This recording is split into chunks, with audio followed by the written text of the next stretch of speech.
BBC Radio 6 Music Documentaries. Now, record producers. Tony Visconti.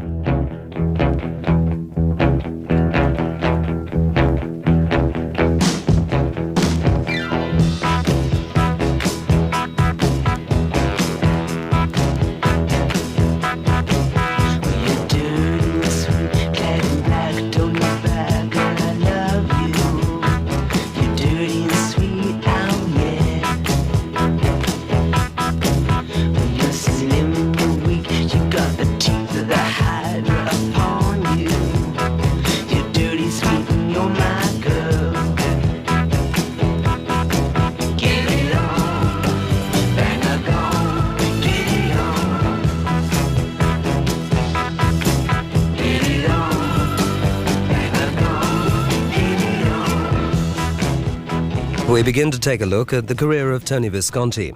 American by birth, British by choice, Visconti's major claims to fame are Mark Bolan and David Bowie. To those names, add productions for Sparks, Thin Lizzy, the Boomtown Rats, Ralph McTell, Tom Paxton and Hazel O'Connor, and you begin to get a broader picture of a man who has been successfully producing records in Britain since 1968. He arrived in London from New York in 1967 to work with producer Denny Cordell, having played guitar and other instruments professionally from the age of 13. His early assistant producer work with Cordell centred on Joe Cocker, The Move and Procol Harum. But he arrived with a degree of hustle that only a city like New York can cultivate, and was, within days of his arrival, on the lookout for talent. He quickly found it. I met Mark Bolan within the first, I'd say, 4 months, and I met David Bowie about a week later. It's really amazing. I met these two characters within a week. I met Mark in a club called the UFO Club, and he was sitting on stage, cross-legged, playing all his strange little songs, and his voice was warbling, and Steve Peregrine Took was banging out the bongos, and I was just drawn in there with the rest of the crowd. There were a good 500 kids, just absolutely mesmerized. It was not like hysteria, like where people are screaming and all that. These kids were just hypnotized. It was a very different thing, and I produced one artist before this because I was holding out for something really different and unusual. And I thought Mark was really a person from off this planet, so I approached Steve Peregrine Took. I didn't even know if Mark spoke English. I couldn't understand a word he said. And he didn't announce the numbers, and you couldn't understand his words when he was singing. So I spoke to Steve, and I said, look, I'm a record producer, and I'm interested in recording you guys. Do you have any contracts or anything? He said, oh, man, don't bug me. Just speak to him. And he pointed to Mark. And Mark was all full of himself. He said, oh, yeah, lots of people are interested in us. John Lennon was in here last night. John Lennon wants to produce us. And he had all these tall stories. And I said, oh, well, I don't have a hope in hell. I said, well, look, here's my telephone number. If John Lennon falls through, why don't you give us a call, you know? Very next morning, he phoned me up about 10:30. And he said, can we come down and talk to you about this recording business? I said, oh, of course, you know. So I dragged Denny into the office. Mark and Steve sat on the floor and played a few of the songs, which reaffirmed my belief in the night before. The night before, I thought I was sort of high or something, but no, there it was. He was reproducing that sound in the cold light of day. And Denny was absolutely amazed, but as I said, his interest is in like black soul music, and he didn't know what to make of it. And he turned to me and he said, okay, we'll take him on as our token underground group. He says, I know this Flower Power thing is getting big now, so we'll just take him on. We, be good for our label. And that's how it all began with Mark.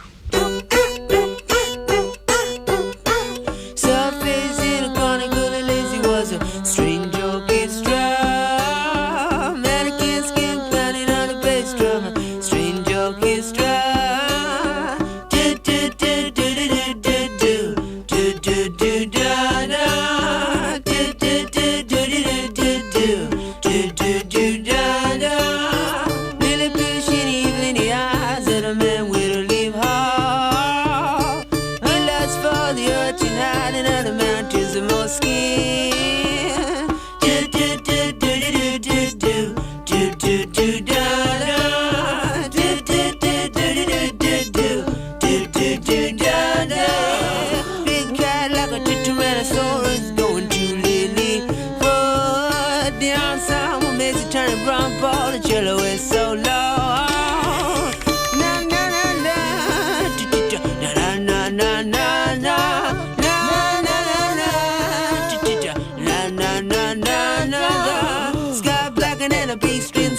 and he stands statuesquely. Then he giggle and a wiggle through the door and a big dog goatee. Do do do do do do do do do da da. Do do do do do do do do do da da. Skip up ba skip it ba do do do da da. Skip up ba skip it ba do do do da da.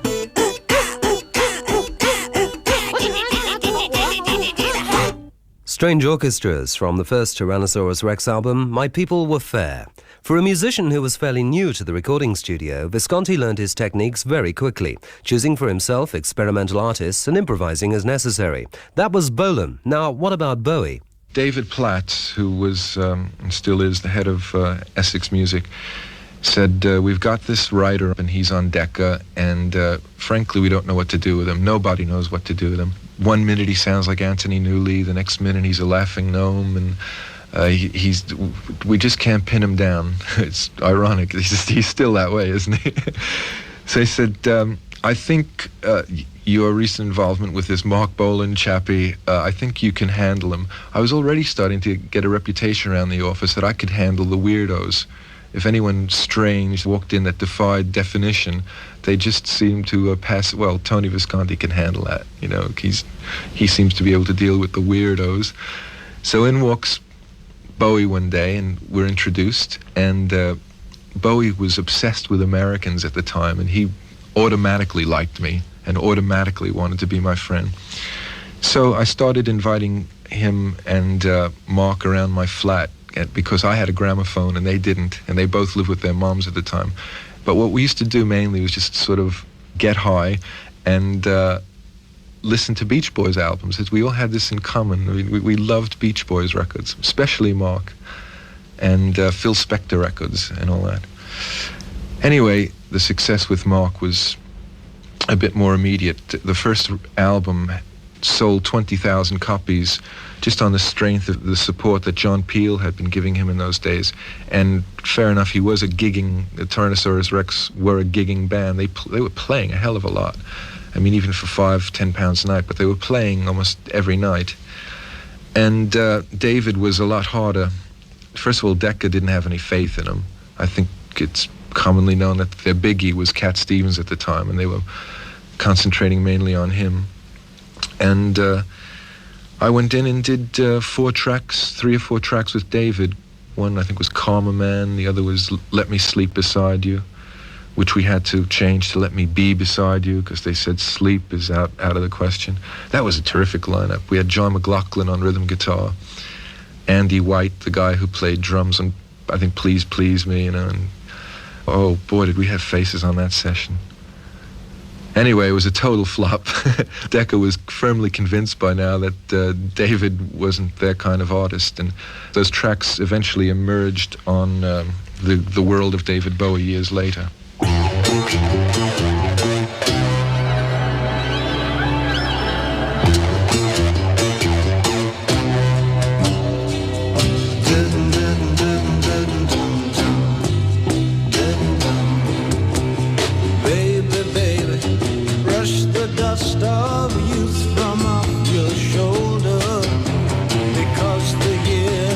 Threading daisies lie behind you now. Don't return to fields of green where rainbow secrets were told. Place your ragged doll with all the toys and paints and beads. I will show you game where the winner never wins. Let your hair hang down where the dress your mother wore. Let me sleep beside you. Dun, dun, dun, dun, dun, dun. Let Me Sleep Beside You from David Bowie. The first hint of chart success for Visconti, and it was only a hint, came with a production for a lady who'd been making some impact in a London production of the musical Hair, Marcia Hunt. Again, another weirdo was passed on to me. Nobody knew what to do with Marcia Hunt.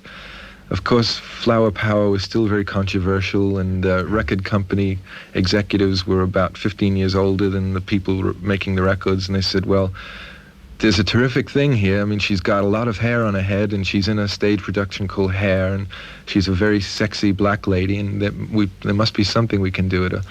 So somehow she was passed on to me, and I always take recording seriously, obviously, and I was the first person she met in the chain of events who said, yeah, you've got a nice voice, and I think I can find a nice batch of songs for you to do.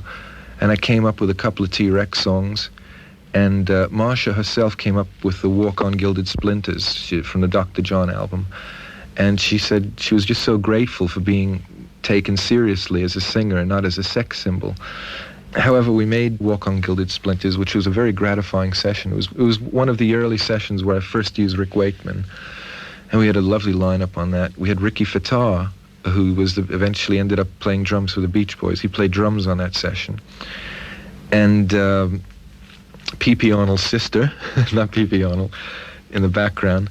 And Marsha went on Top of the Pops and had about 6 other tellies booked for this.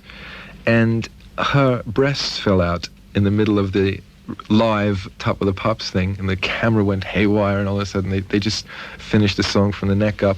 And all 6 other programs just canceled her out. They said, well, if this girl's going to flash her boobs every time she's on television, she's not for us. You know, we just won't stand for that. And that ruined the promotion of that record. Nevertheless, I do believe it went to around 30 or so in the charts. And then they separated us. Track Records blatantly told me that Marsha is a sex symbol and you're recording her too sophisticatedly.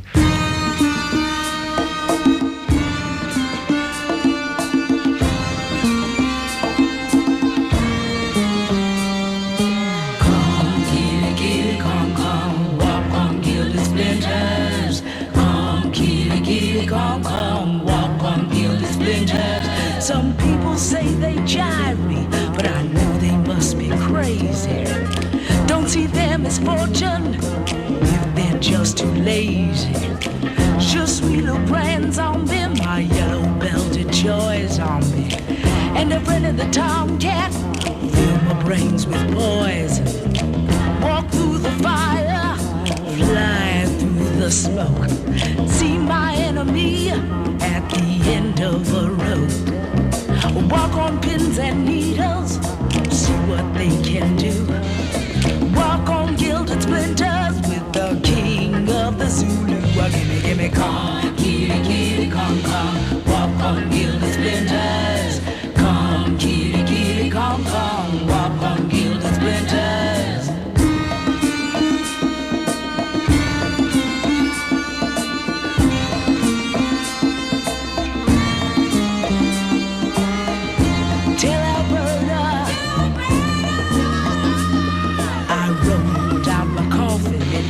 Poison in my chalice. Pride begins to fade, and they all feel my malice. With Gree on your doorstep, soon you'll be in the gutter.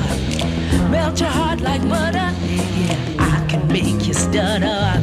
Gimme, come, kitty, come, walk on gilded splinters. Come, kitty, come, walk on gilded splinters. Come, kitty, come, walk on gilded splinters. From early 1969, Walk on Gilded Splinters. Later in that year, Visconti passed on the opportunity of recording a real hit record, David Bowie's Space Oddity. I hated that song. I've grown to like it a bit since then, but I was a much different person in those days. I was very idealistic, and I hated anything that was crass or obvious. And here David was writing these beautiful acoustical songs. He finally was developing a style like some of the songs on the rest of that album, like songs like Janine and Memory of a Free Festival and all that. And here he comes along with this Space Oddity. And of course they're landing on the moon in a few weeks. And I said, David, this smells of blatant commercialism. This isn't like you at all. I said, okay, you'll probably get a hit with it, but you'll never write another song like that again. And he said, He said, well, what should I do? I said, well, Gus Dudgeon is dying to work with you. I think Gus would just love to do that. He said, okay. So he used the whole band I was using anyway for the album. They went in and did Space Oddity.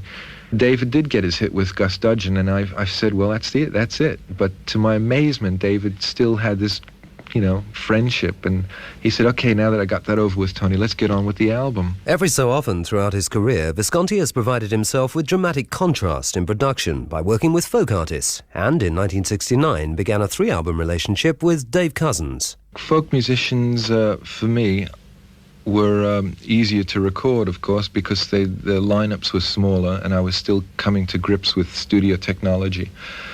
I knew an awful lot about music, but not a lot about studio technology. But I always threw myself in the deep end. One group that helped me a lot to sharpen up my technique were the Strawbs.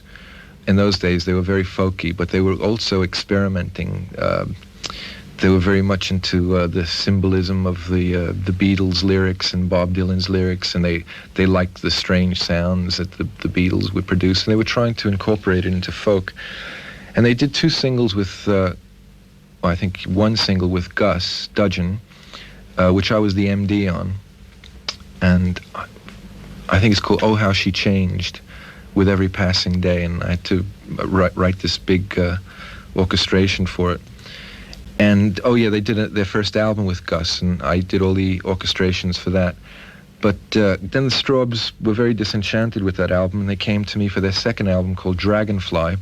And they said, would you like to produce it and come to Denmark with us? We have a deal with this Danish manager of ours. And I said, great, fabulous. And we went to this beautiful little studio in Denmark, which was in a cinema. And we could only work up until 6 in the evening. And then they'd show the film, and the paying customers would come in. And then we could go back to work after 11 at night. And it was a beautiful little desk that I worked on. And it was the first time I ever saw a Lyric tape recorder, which I have in my studio now. I mean, it's a real quality machine, but not very well known. And I was just sort of coming to grips with the desk at Trident, and to put me behind a strange desk. All desks have their own idiosyncrasies and things. Well, that really sharpened up my technique, because I had to record the entire album. To this day, it's one of my favorites, that album, just because of the technical things that I achieved on it. And of course, I was stepping in and helping them out with the arrangements as well. It was one of the first albums I completely really produced and was in command of and control of.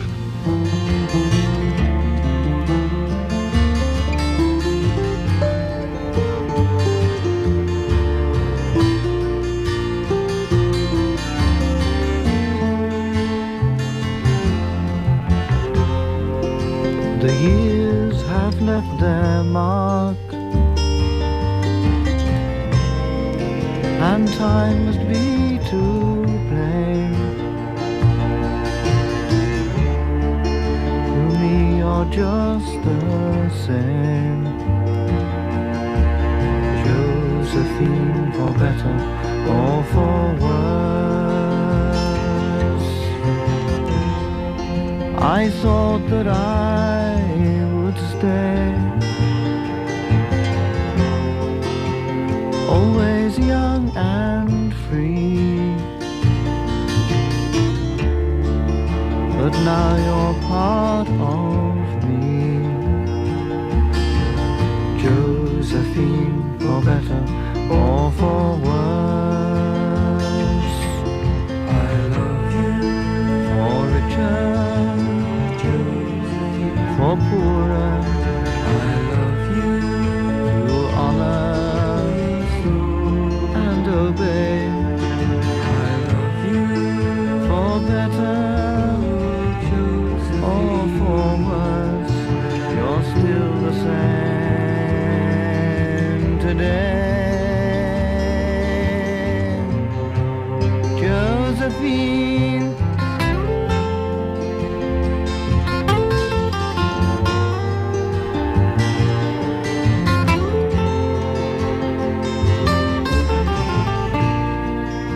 The Strawbs and Josephine, For Better or For Worse, from the album Dragonfly, a peaceful interlude in what was becoming an increasingly busy schedule. The Mark Bolan albums were already coming thick and fast. Mark had to be more or less just guided and handled with kid gloves. I mean, it's quite well known he was very self-opinionated and all that. I don't think he could have worked with anyone else.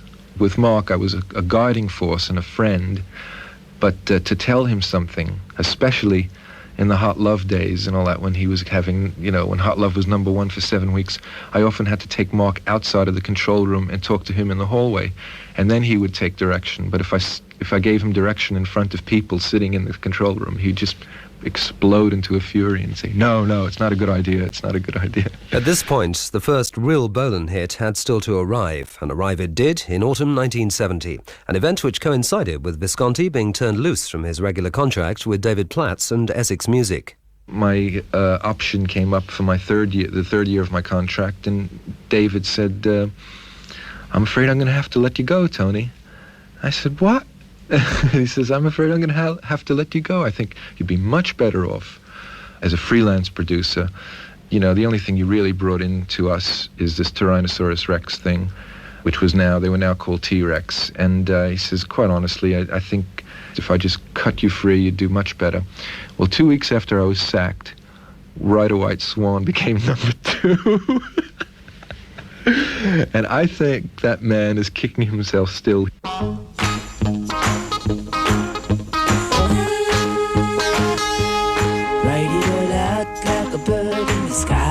Ride it all out like you were a bird.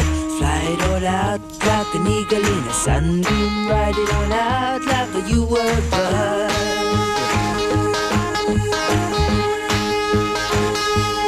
Wear a tall hat like a druid in the old days. Wear a tall hat and a tattooed gown. Ride a white swan like the people of a Belgium. Wear your hair long, baby, can't go wrong.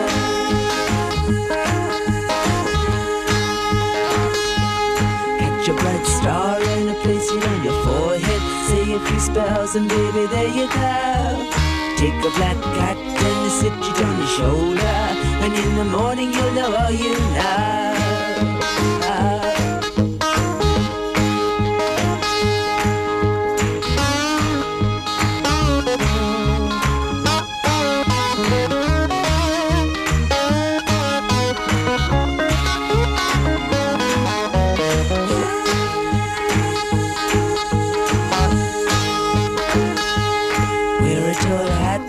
Druid in the old days, wear a tall hat and a tattooed gown. Ride a white swan like the people of a Belgium. Wear your hair long, baby, can't go wrong.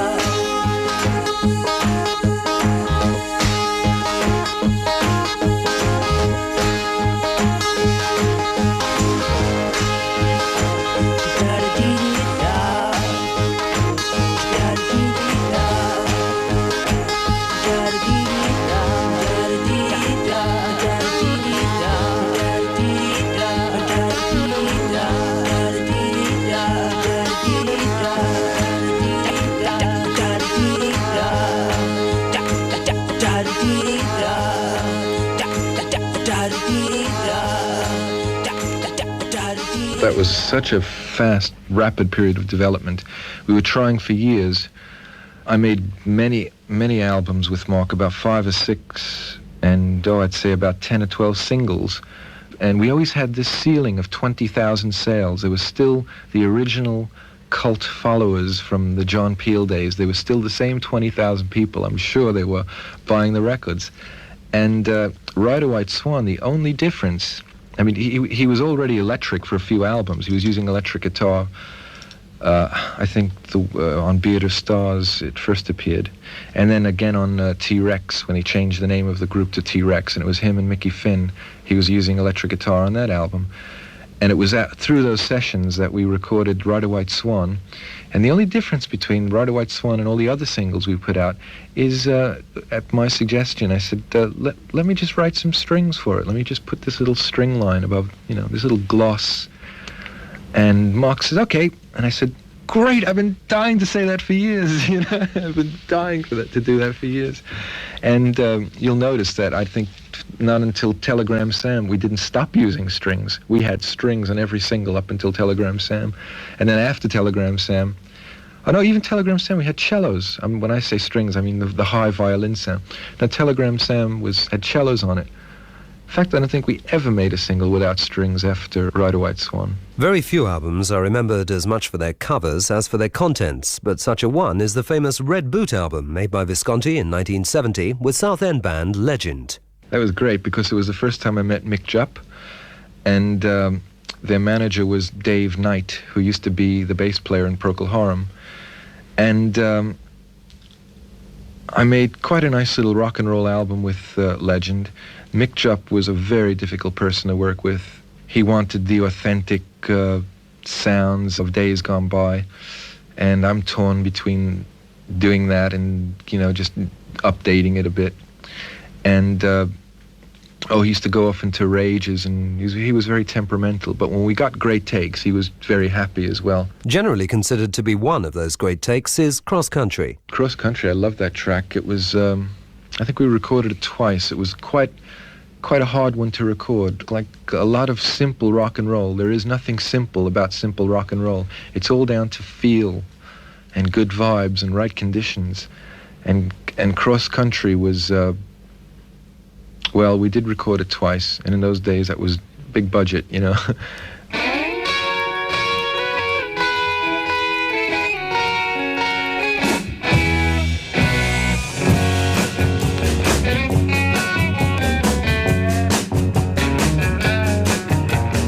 Many's the time I've been up early morning, made my way downtown.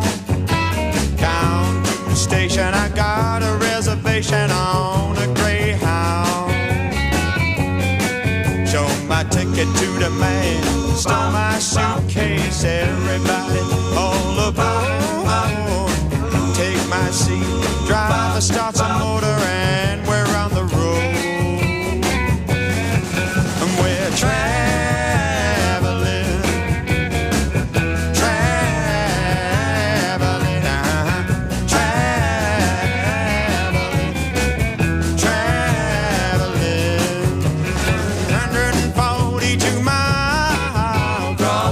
Just to hold you for a while. 142 miles cross country just to see you smile.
Just to hold you for a while.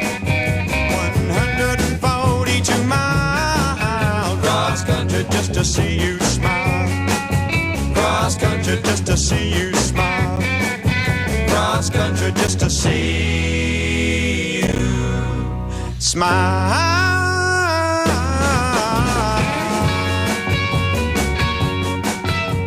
At around the time of that Legend album, Visconti met up with someone who was to make a great impact on his life. She had already had 5 hit records, but her career was beginning to fall apart, and a change of direction was called for. Her name was Mary Hopkin. I met Mary in a restaurant with her manager.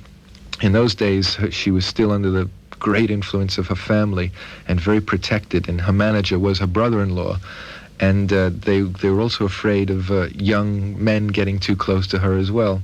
And it was actually the first time her manager saw me, And Mary saw me, and we're looking at these three furtive glances going around. And within a week, Mary and I was starting to date. We started to date as well as getting the album together. And I produced that album, which was called Earth Song, Ocean Song, which Mary was ever so pleased with. It was exactly what she wanted. And again, goes in line with my philosophy, giving the artist what they want.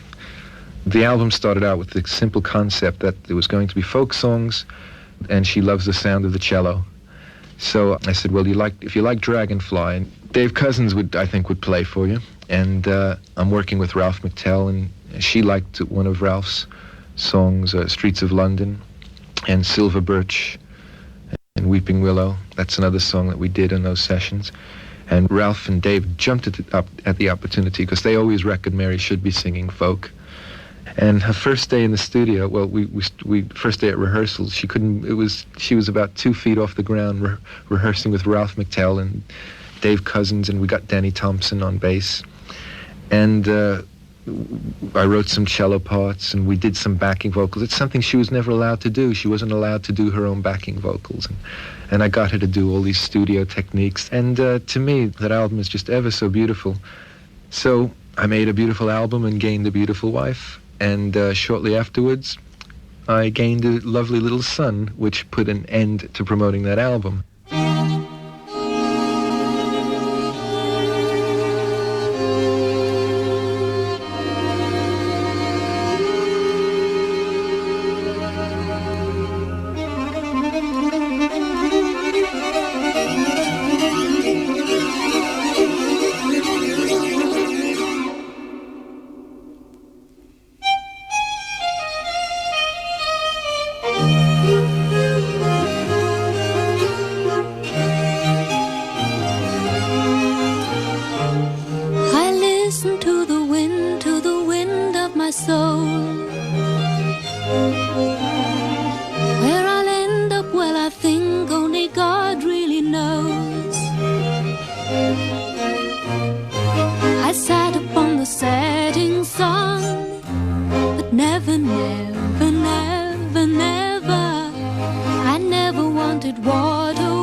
Cat Stevens' song The Wind by Mary Hopkin, strings arranged by Tony Visconti.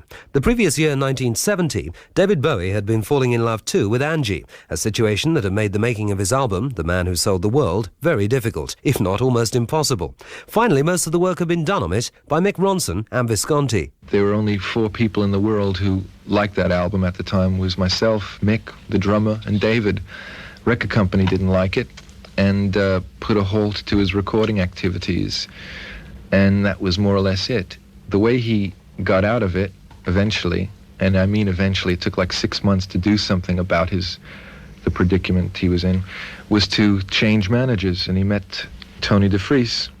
And I said, if you go with him, I'm not going to go with you. I just don't think by changing managers is going to solve all your problems. You know, there's a deeper problem, the fact that the last album was so difficult to make and all that. And there was David with this very hurt look in his eyes, and that was the last I saw of him for 4 years. It wasn't until Diamond Dogs. I'll give him credit, he never did write another Space Oddity again, but it took him about 2 more years to come up with the Ziggy Stardust thing, which I definitely could not wait around for. And I had Mark Bolan, and I was hot, and Mark Bolan was hot, and Mark Bolan was the one to go with at the time. Bolan was turning out records at a tremendous rate. He had 3 major hits in 1971 with Hot Love, Get It On and Jeepster. The foot stomps you hear at the beginning of Jeepster weren't overdubbed or anything. That was just an enthusiastic Mark Bolan that just pounding, just jumping up and down on the floor while he was playing his live guitar and shaking the mic stands. If you played the multi-track, you'd hear a lot of vibration on a few of the mics because he was just going berserk. I mean, he used to record with a great deal of spirit, you know, as if the television cameras were on him. It'd be no different in the studio or if he was on telly or in a concert. He was a rock and roller through and through.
Ever mindful of the need for variety in his studio work, in that year, 1971, Visconti took on one of his biggest challenges so far, Ossie Bisa. Nobody worked with Africans before, nobody. So again, it was suggested that I seemed to be able to handle any undefinable people, and they threw me together with Ossie Bisa, and I had a very hard time. I produced 2 albums, their first 2 albums with them, and both of them were great commercial successes, and both ended in the same fashion. Ossie Bisa, at the time, they were just fresh over from Africa, and they honestly did not trust white people at all. And I tried to tell them, you know, I said, look, I was raised in New York. I grew up with black people. I went to school with black people, Puerto Rican people. You know, I've heard African music since I was 2 years old. You know, and black American music. And they said, yeah, but man, you can't capture our sound, man, because you're just not black. It was this reverse prejudice. You know, like I was the only white person on the bus, so to speak. And besides not trusting me, there was a rift in the band. 4 of them were Africans and 3 were West Indians. And there were always these sort of cultural clashes between them. And I spent most of my time just separating them from the real fistfights. And one member of the band got very temperamental, and he quit very often and came back, and it was love and peace. It was only towards the middle of the album that they were saying, you know, Tony, you're not too bad for a white guy. And I really said it to you. They said, you really do understand the music. I said, well, of course. The mistake I made at first was that they couldn't, in the normal way of recording, you usually separate instruments because you don't want leakage and spillage. You put the bass down one end of the studio, you put all kinds of walls around the drum kit, or put the drums in a separate room, and everyone hears each other on headphones. Well, I tried it with them, and we were getting very sterile performances. And I had seen them on stage and noticed how they bopped up and down, and they're blowing their whistles and running around from drum to drum. And I said, well, look, this bit doesn't work. How would you like to record the way you do on stage, and to hell with the separation? They said, yeah, because I play well when I stand next to him, and he plays well when he stands next to him, and all that. So we set them up in Air Studios right in a line of 7 people, put the microphones in front of them, had all their instruments, put up ambience mics, and they were real live takes with very little overdubs. And what the technique I had to use, I changed, well, you have to change, I alter my technique from artist to artist, is that I let them go through their stage set every night. It was the only way to record them. If we worked on one track all night, they'd just be bored if we didn't get it in 3 takes. So what I did was, for 2 weeks, I recorded their stage set. And then we just sat back and picked out the best performances, which were obvious. They would shine out as the best performances.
The title track from Ossie Bisa's second album, Wo Ya Ya. By this time, although continuing to register with huge hits, Mark Bolan had begun to wedge himself so tightly into such a narrow groove, but it would only be a matter of time before failure triumphed over format. It was a format. Mark and I innovated a lot of things. We had a T-Rex sound that by that time you could wake me up in the middle of the night and put me in a studio and I could produce it straight away, and so could Mark.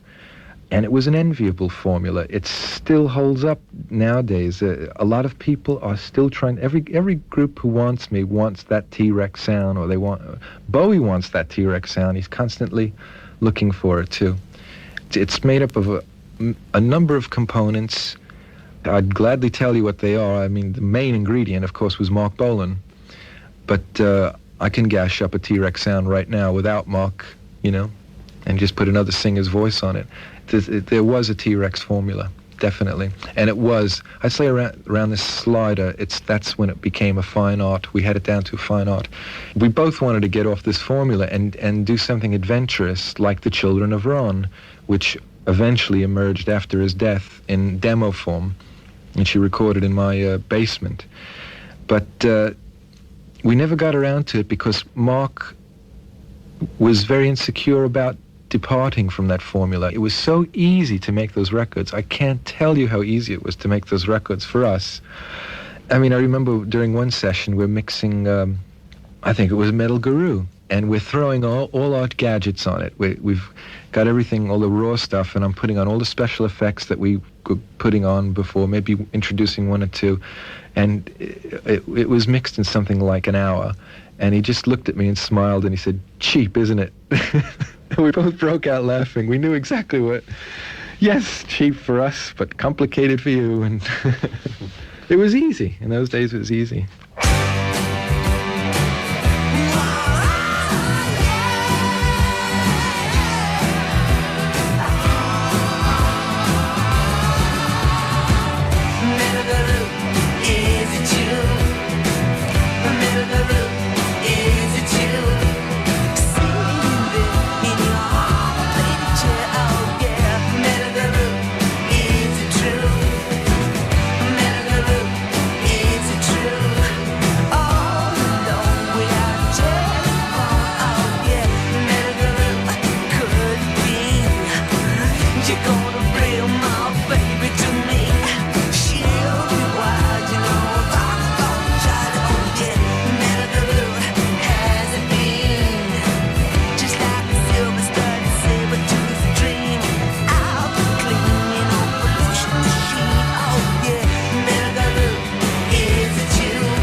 Although Visconti had begun his production career in Britain in an explorative manner, his success was now well established, and with it came a chance to reflect on his approach to production. I was forming a style based on a philosophical belief that the artist's name is larger than mine on the record sleeve. And I saw my role as drawing out the best performance from an artist rather than being a Svengali type, being a Phil Spector type or a Mickey Most type, just getting a hit song and just getting a singer and pushing him up in front of the mic and saying, now sing it, you know, and we're going to put it out, and that's that, and I'm the boss. I tried that with Bidoo. I tried it with several other people, but I knew that wasn't the kind of producer I was.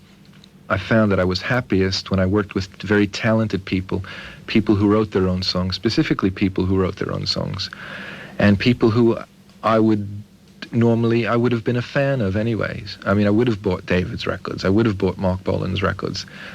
And that's how I began to see my role. And that was sort of, after 4 years, my first 4 years, that's the technique I used and still use mainly to date.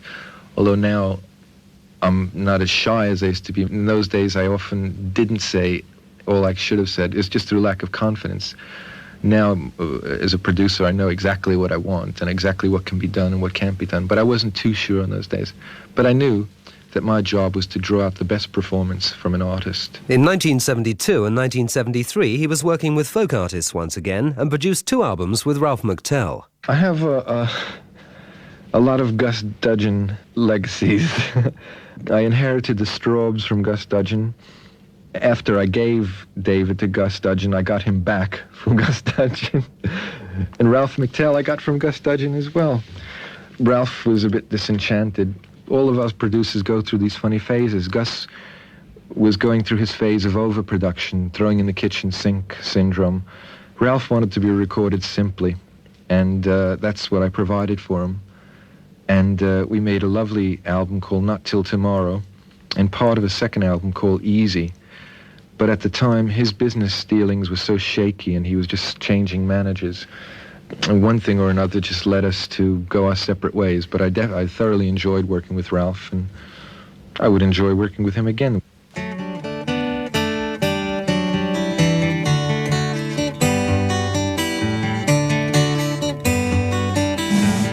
Doesn't it move you just a little bit? And if you watch, I think the chances that it will lift your heart a little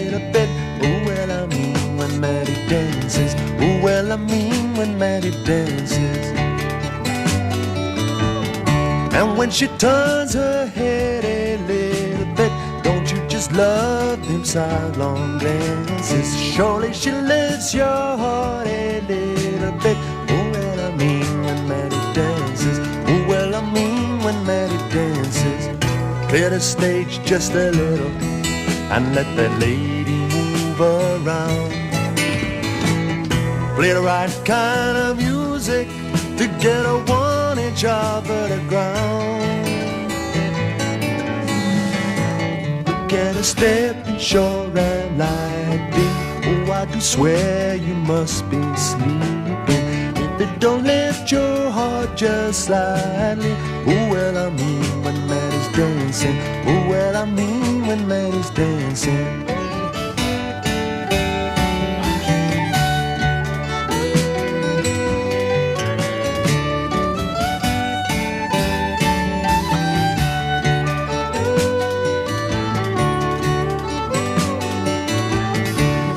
Clear the stage just a little. Now let that lady move around. Play the right kind of music to get a 1 inch off of the ground. Look at her stepping short and lightly. I do swear you must be sleeping if she don't lift your heart just slightly. Oh, well, I mean when Maddie's dancing. Oh, well, I mean when Maddie's dancing. Maddie Dances, a reference to Maddie Pryor, of course, from a Thompson, Visconti, McTell-produced album, Easy.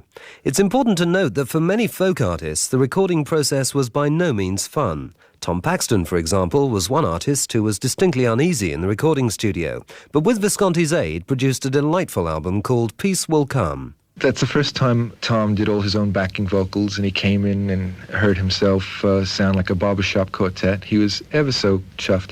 He used to go in and out of the studio. He'd make an album in 2 days, and he was terrified of the whole process. A lot of folkies are terrified of the atmosphere of a studio. But I managed to relax Tom, and we did some amazing stuff on that album. I don't know why it wasn't a big hit, but I suppose there were too many failures before that. It's very hard. I come to realize it's very hard to salvage an entertainer who's been around for years and years and years. If they haven't had a hit album after 10 albums, it's very unlikely that they're going to get one. And especially, I hate to say it, but when they grow older, you know, as well, you know, there's younger people coming up with more energy. I lost my heart on the 747, halfway to heaven, passing over Des Moines. Her looks were smart. I met her in the aisle. She gave me her smile. I knew a future to join.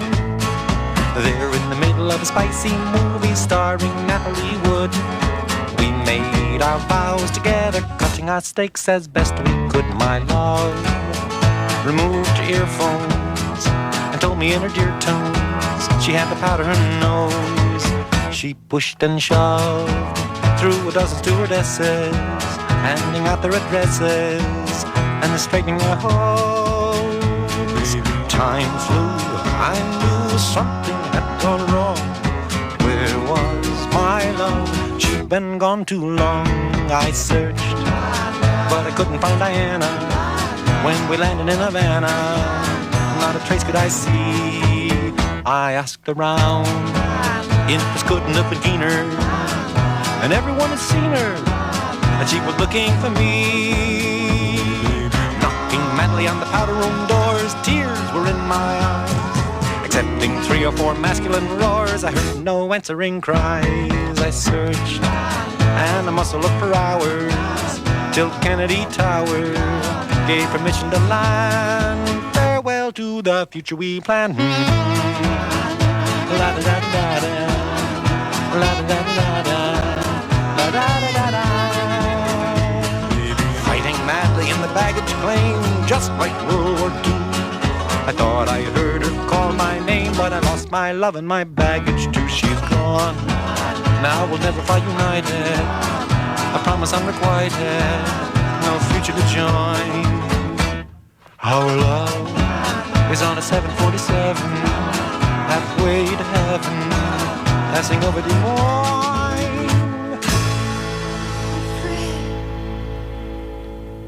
One of Tom Paxton's comedic songs, From Peace Will Come, I Lost My Heart on a 747. In 1973, after the Zinc Alloy album, Mark Bolan and Tony Visconti parted company. What it finally came to was a crisis of creativity. Visconti wanted Bolan to move on, to explore his potential, something that he proved either unwilling or unable to do. He never seemed to get past 7 or 8 chords on the guitar. When the critics started saying that things started sounding samey, that was one of the reasons, again, that he never really did graduate beyond the 7 or 8 chords. And the closest we came to it was recording the Children of Ron suite, which, you know, we were knocking out these T-Rex albums pretty quickly. Mark was not well known for being very generous, or he wasn't exactly a very generous person, and he really kept tight purse strings when he was finally paying for his own productions. So whereas David Bowie would hire the chateau, the honky chateau, for a few weeks and bring his own chef and his own hairdresser and make a nice laid-back pin-ups or something like that, Mark would hire it for 3 days and would tell us off if we spent too much time at meals. He'd say, "I'm not paying you guys to eat. Just hurry up and get back up in the studio." And we'd knock out about 16 to 18 tracks, and that would be the slider, for instance. Or that would be the entire contents of the slider. And back in England, we just add the strings and the special effects, and we'd have 4 or 5 singles on it. We worked under terrific pressure. I mean, after Mark Bolan, I could work with anyone. You know, I don't think anyone had to work under those conditions. They were ridiculous.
Six Music.